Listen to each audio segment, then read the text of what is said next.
नमस्कार, जय हिंद। मैं अंकित मिश्र एक बार फिर से हार्दिक स्वागत करता हूं आपके अपने चैनल एग्जाम तक पर। जैसा कि दोस्तों आप सभी जानते हैं कि हमने इस चैनल पर उत्तर प्रदेश के एसआई एग्ज़ाम के लिए मोस्ट इम्पॉर्टेंट 500 जीके क्वेश्चन की एक टेस्ट सीरीज यहाँ पर चलाई है। ठीक है दोस्तों, इसका ये 5वां वीडियो होने वाला है। अगर आपने इसके पहले के पहले, दूसरे, तीसरे और चौथे वीडियो को नहीं देखा है तो डिस्क्रिप्शन बॉक्स में आपको लिखा रहेगा यूपीएसआई की प्लेलिस्ट, जाकर क्लिक कर लीजिएगा और इन चारों वीडियो को देख लीजिएगा। और इसी प्रकार से इसका जो नेक्स्ट वीडियो आएगा उसको देखना चाहते हैं तो इस चैनल को सब्सक्राइब करने के बाद बगल में जो बेल आइकन दिखेगा उसको प्रेस कर दीजिएगा, जिससे कि नोटिफिकेशन आपको मिलता रहे। ठीक है दोस्तों, और दोस्तों दैनिक के करंट अफेयर और बहुत सारे स्टडी मटेरियल बिल्कुल फ्री में प्राप्त करना चाहते हैं तो हमने एक आपके लिए व्हाट्सएप ग्रुप क्रिएट किया है। उससे अगर आप जुड़ना चाहते हैं तो हमारा ये ऑफिशियल नंबर है 9580482638 है। इसको थोड़ा सा टाइपिंग में एरर है, इसको नंबर सही कर लीजिए 9580482638। ठीक है, इस पर हमको आप व्हाट्सएप मैसेज कर दीजिएगा, मैं आपको उस ग्रुप में जोड़ दूंगा। बिल्कुल फ्री में सारी चीज़ें वहाँ पर आपको मिलती हैं और आपके डाउट भी दूर किए जाते हैं। चलिए अब लेट ना करते हुए सीधे अपने पहले क्वेश्चन की तरफ बढ़ जाते हैं। पहला क्वेश्चन आपकी स्क्रीन पर आ गया है कि नागार्जुन सागर बांध किस नदी पर है। ठीक है, जियोग्राफी का बहुत ही ज़्यादा इंपॉर्टेंट क्वेश्चन है, स्टार करके नोट करिएगा कि नागार्जुन सागर बांध किस नदी पर है। तो सही उत्तर हो जाएगा कि कृष्णा नदी पर नागार्जुन सागर बांध है। आइए बढ़ चलते हैं अपने नेक्स्ट क्वेश्चन की तरफ कि झीलों के अध्ययन को क्या कहते हैं। बहुत अच्छा क्वेश्चन है कि जो झील होते हैं इनके अध्ययन को क्या कहते हैं, तो लिम्नोलॉजी कहते हैं। क्या कहते हैं? लिम्नोलॉजी कहते हैं। और जब झील आती है तो कई सारे क्वेश्चन आपके मन में उठने लगते हैं। सबसे पहले आपको पता होना चाहिए कि जो ऊलर झील है ये किस राज्य में स्थित है। ठीक है, तो ऊलर झील दोस्तों आपके जम्मू कश्मीर राज्य में स्थित है, कई बार पूछा गया है। और एक चिल्का झील आपको पता होना चाहिए। तो चिल्का झील किस राज्य में है, तो चिल्का झील आपकी उड़ीसा में है। ये दोनों क्वेश्चन बार बार पूछे गए हैं तो इन दोनों को विशेष रूप से याद रखिएगा। अच्छा क्वेश्चन ये बार बार क्यों पूछे जाते हैं, क्योंकि जो ऊलर झील है ये भारत में मीठे पानी की सबसे बड़ी झील है। और चिल्का झील जो है ये आपके क्या है दोस्तों, आपके ये जो कि खट्टे पानी कह रहा हूँ, अरे कौन सा पानी उससे कहते हैं, साल्ट ज्योति, सबसे नमकीन पानी इसका होता है किसका, आपकी चिल्का झील का। तो खारे पानी की सबसे बड़ी झील क्या है, आपके चिल्का झील है। तो ये आपके उड़ीसा में है, ये जम्मू कश्मीर में है। और चिल्का झील भारत की पहली रामसर साइट भी है, इस बात को भी याद रखिएगा। चलिए आगे बढ़ते हैं नेक्स्ट क्वेश्चन की तरफ। और ये जो तीसरा क्वेश्चन आपके सामने आ दिया गया है, ये भी जो एसएससी सीएचएसएल का एग्जाम हो रहा है इसमें 12 अप्रैल को ये क्वेश्चन पूछ लिया गया है। बहुत अच्छा क्वेश्चन है। तो मैंने आपको क्वेश्चन आपके सामने कर दिया कि भारत के किस राज्य में रेणुका झील स्थित है। ठीक है, रेणुका झील स्थित है भारत के किस राज्य में, तो हिमाचल प्रदेश में स्थित है। अभी करंटली में ये क्वेश्चन पूछा गया 12 अप्रैल को सीएचएसएल के एग्जाम में। तो याद रखिएगा रेणुका झील कहाँ स्थित है, हिमाचल प्रदेश में स्थित है। हिमाचल प्रदेश के प्रेजेंट टाइम के सीएम कौन है, मैंने आपको एक बार नहीं, 2 बार नहीं, कई बार बताया कि जयराम ठाकुर हैं। जयराम ठाकुर हैं, इस बात को नोट करिएगा। जयराम ठाकुर दोस्तों जो हैं ये आपके जो अनुराग ठाकुर हैं इनके पिताजी हैं। हिमाचल प्रदेश की राजधानी क्या है, आपके शिमला है, इसको भी आप विशेष रूप से याद रखिएगा। चलिए बढ़ते हैं नेक्स्ट क्वेश्चन की तरफ। नेक्स्ट क्वेश्चन आपके सामने मैं दे रहा हूँ कि जैन धर्म को अंतिम राजकीय संरक्षण, ठीक है, बहुत अच्छा क्वेश्चन है कि जो आपके जैन धर्म है इसको अंतिम राजकीय संरक्षण किस वंश के शासकों ने दिया। ठीक है, बहुत अच्छा क्वेश्चन आपके है कि अंतिम राजकीय संरक्षण, तो गुजरात के चालुक्य ने इन्हें अंतिम राजकीय संरक्षण प्रदान किया, किसको, जैन धर्म को। जैन धर्म के संस्थापक कौन थे, तो आपके इसको महावीर स्वामी को मानते हैं, लेकिन इसमें कुल 24वें तीर्थंकर थे। कुल 24 तीर्थंकर हुए, जिसमें 24वें तीर्थंकर कौन थे, आपके महावीर स्वामी थे, जिन्हें आपके वास्तविक संस्थापक भी आपके जैन धर्म का कहा जाता है। लेकिन इसमें आपके पहले तीर्थंकर कौन थे, तो पहले तीर्थंकर थे आपके ऋषभदेव। कौन थे आपके, ऋषभदेव। इनका नाम भी विशेष रूप से याद रखिएगा, क्वेश्चन पूछ लेता है। और जैन धर्म को अंतिम राजकीय संरक्षण किस वंश के शासकों ने दिया, तो गुजरात के चालुक्य ने। नेक्स्ट क्वेश्चन की तरफ बढ़ते हैं कि एतमाउद्दौला किस राज्य में, थोड़ा क्वेश्चन में इधर है, एतमाउद्दौला का मकबरा लिखना चाहिए, एतमाउद्दौला का मकबरा, इसको ठीक कर लीजिएगा कि एतमाउद्दौला का मकबरा किस राज्य में स्थित है। बहुत अच्छा क्वेश्चन है, तुरंत स्टार करके लिखिए, ये क्वेश्चन बार बार परीक्षा पूछ लिया गया है। तो एतमाउद्दौला का मकबरा किस राज्य में स्थित है, तो आगरा में स्थित है। मुगल काल में सफ़ेद संगमरमर से निर्मित ये प्रथम इमारत है। मुगल काल में सफ़ेद संगमरमर से निर्मित प्रथम इमारत है। पहली बार पित्रा ड्यूरा का प्रयोग आपके इसी मकबरे में किया गया था, एतमाउद्दौला का मकबरे में। ये जो आपको लिखा है कि मुगल काल में सफ़ेद संगमरमर से निर्मित प्रथम इमारत कौन सी है, तो एतमाउद्दौला का मकबरा है। कहाँ स्थित है, आगरा में स्थित है।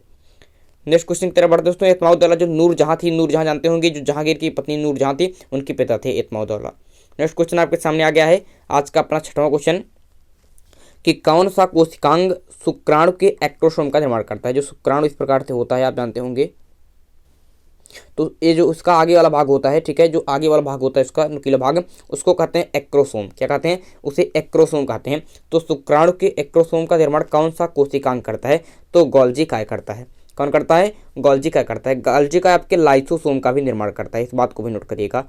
लाइसोसोम का निर्माण कौन करता है? गोल्जी काय ही करता है। गोल्जी काय की खोज आपके कैमिलो गोल्जी नाम के वैज्ञानिक ने की थी। यह शुक्राणु के एक्रोसोम और लाइसोसोम की खोज, लाइसोसोम का निर्माण करता है। लाइसोसोम को कोशिका की आत्महत्या की थैली भी कहा जाता है।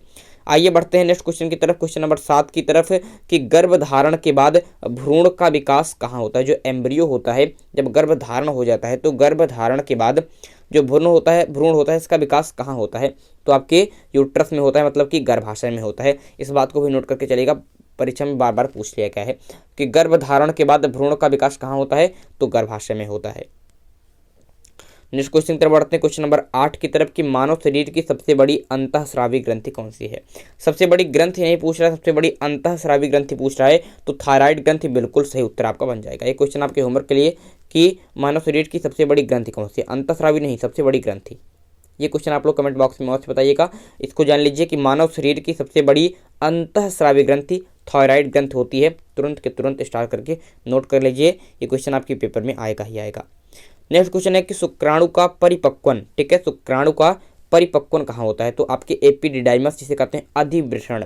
तो अधिवृषण में आपके जो शुक्राणु होते हैं, जिसे स्पर्म कहते हैं, उसका परिपक्वन होता है। इस बात को भी क्या रखेंगे? विशेष रूप से याद रखेंगे। क्वेश्चन को ज़्यादा अच्छे आपके लिए मैं यहाँ पर लेकर आता हूँ, बहुत अच्छे क्वेश्चन है। आज के इस सेशन में करंट अफेयर के क्वेश्चन आपके सामने नहीं है, आज कुछ स्टैटिक जीके के, साइंस के, जियोग्राफी के, पॉलिटी के और आपके हिस्ट्री के क्वेश्चन आपके पेपर में है। ये सेशन आपको कैसा लग रहा है कमेंट बॉक्स में अवश्य बताइएगा दोस्तों, और इसी प्रकार के क्वेश्चन आपको यहाँ पर लगातार मिलते रहेंगे, इसलिए इस चैनल को सब्सक्राइब कर लीजिएगा। बहुत जल्द आपकी हिंदी की क्लास में स्टार्ट कर दूंगा, ठीक है। हिंदी की क्लास बिल्कुल बोर्ड पर आपको बिल्कुल बेसिक से लेकर, क्वेश्चन से नहीं, बिल्कुल बेसिक से आपको समझाता हुआ चलूंगा। घबराइएगा मत, बहुत अच्छी तैयारी आपको इस चैनल पर मिलने वाली है, वो भी यूपीएसआई के लिए खास, ठीक है, यूपीएसआई के लिए खास तैयारी आपके इस चैनल पर मिलने वाली है। चलिए बढ़ते हैं नेक्स्ट क्वेश्चन की तरफ, कि भारत में कौन सी जनजाति प्रोटो ऑस्ट्रेलॉइड प्रजाति से संबंधित है? क्वेश्चन का लेवल थोड़ा सा हाई है, बट बहुत अच्छा क्वेश्चन है। पीसीएस के पेपर में क्वेश्चन पूछा गया है कि भारत की कौन सी जनजाति प्रोटो ऑस्ट्रेलॉइड प्रजाति से संबंधित है? तो जो संथाल जनजाति है, ये आपके प्रोटो ऑस्ट्रेलॉइड प्रजाति से संबंधित है। संथाल एक बार विद्रोह भी हुआ था, आप लोगों को पता होगा, संथाल जनजाति ने एक बार विद्रोह भी किया था, इसे आप कहते हैं संथाल विद्रोह। कब हुआ था क्वेश्चन पूछ लेता है, तो 1855 में। कब? आपके 1855 ईस्वी में हुआ था, ये बात विशेष रूप से याद रखिएगा। आइए आगे बढ़ते हैं नेक्स्ट क्वेश्चन की तरफ, क्वेश्चन नंबर 11 की तरफ, कि बांग्लादेश में गंगा नदी को किस नाम से पुकारा जाता है? आप लोग जानते हैं गंगा नदी उत्तराखंड के गोमुख ग्लेशियर से निकलती है। कहाँ से? आपके गोमुख ग्लेशियर से। ऐसे आपको थोड़ा बता ही देता हूँ, आप ध्यान से सुन लीजिएगा, इसको हम पहले बाद में पढ़ेंगे, पहले आप गंगा नदी पर थोड़ा सा देख लीजिए, जूम करके यहीं पे बता देता हूँ। यहाँ पर दोस्तों दो आपके ग्लेशियर होते हैं, एक होता है यहाँ पर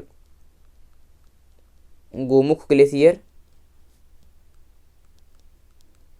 ठीक है, एक गोमुख ग्लेशियर होता है, और एक ग्लेशियर आपका और होता है, एक उस ग्लेशियर का नाम मुझे अभी याद नहीं आ रहा, चले बताऊंगा। पहले देखिए, गोमुख ग्लेशियर से एक नदी निकलती है पहले, और उस नदी का क्या नाम होता है? बिल्कुल, उस नदी का नाम होता है अलकनंदा। इस तरफ से ऐसे आती है, ठीक है, और इस तरफ से एक नदी निकलती है जिसको कहते हैं भागीरथी नदी। कौन सी नदी? भागीरथी नदी। बहुत ही ध्यान के साथ सुनिएगा, बहुत अच्छा मैं आपको आज यहाँ पर बता दे रहा हूँ।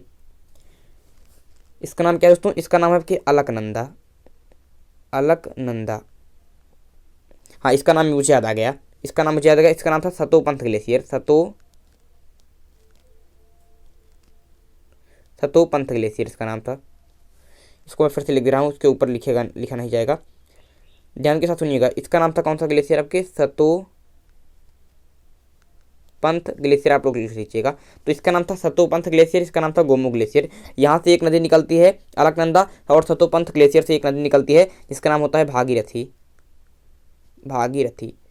और आपके उत्तराखंड में ही एक यहाँ पर स्थान होता है, इसका नाम नोट कर लीजिए। इसका नाम,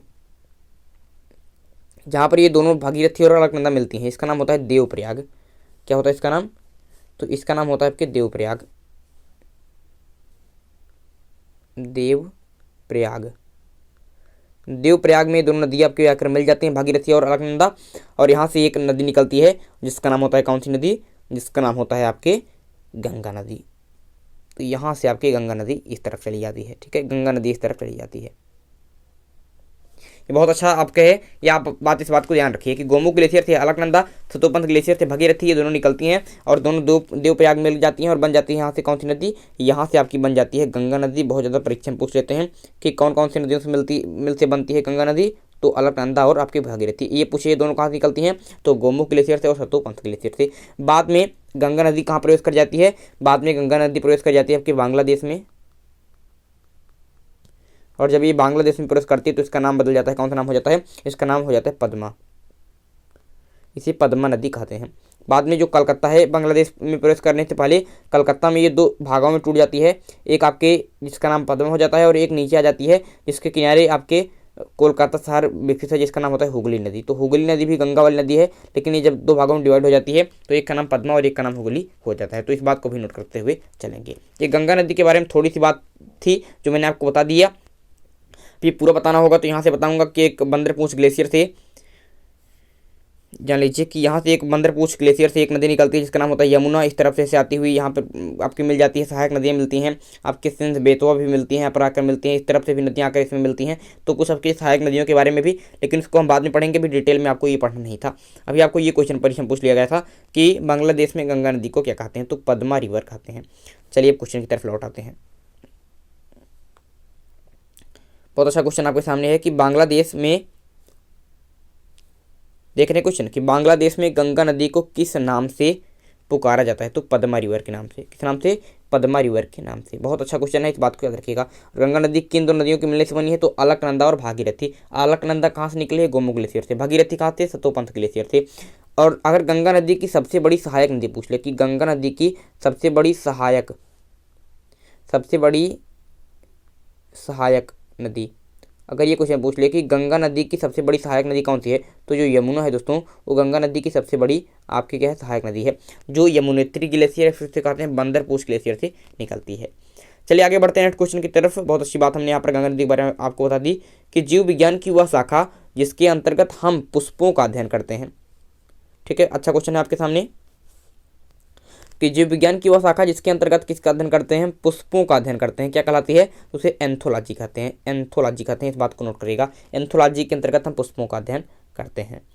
क्वेश्चन नंबर 13 की तरफ बढ़ते हैं कि मनियारों का राजकुमार किसे कहा जाता है, मनियारों का राजकुमार। तो मनियारों का राजकुमार कहते हैं मोहम्मद बिन तुगलक को। मोहम्मद बिन तुगलक को मनियारों का राजकुमार कहते हैं। इसे पढ़ा लिखा मूर्ख भी कहा जाता है, मोहम्मद बिन तुगलक को ही। बहुत अच्छी बात है। नेक्स्ट क्वेश्चन की तरफ बढ़ते हैं कि निकोला मैनुकी, एक में है निकोला मैनुकी, तो निकोला मैनुकी किसके दरबार में भारत आया था, तो औरंगजेब के समय में आपके निकोला मैनुकी भारत आया था। इस बात को नोट करते हुए चलेंगे। नेक्स्ट क्वेश्चन आपके सामने आ गया कि कांग्रेस के पहले अधिवेशन की अध्यक्षता किसने की, तो कांग्रेस के पहले अधिवेशन जो फर्स्ट अधिवेशन हुआ था कहाँ पर हुआ था, बिल्कुल मुंबई में। कुल 72 प्रतिनिधियों ने भाग लिया था। इसमें आपकी अध्यक्षता किसने की थी, तो व्योमेश चंद्र बनर्जी ने की थी। किसने की थी, व्योमेश चंद्र बनर्जी ने की थी। इस बात को याद रखिएगा।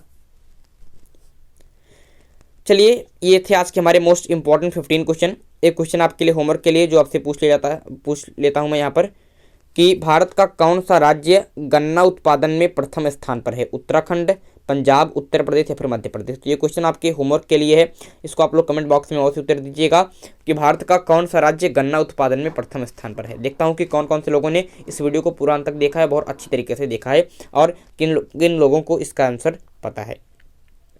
इस प्रकार के हमने क्वेश्चन किए। इस क्वेश्चन को मैंने ज़्यादा आपको नहीं बताया, बट इसको नोट कर लीजिएगा, बहुत अच्छा क्वेश्चन है।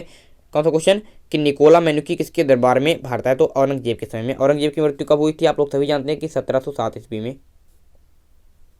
औरंगजेब की मृत्यु हो जाती है, और निकोला मैनुकी इसके समय में भारत आया था। ठीक है, इस प्रकार के हमारे मोस्ट इंपॉर्टेंट 15 क्वेश्चन रहे।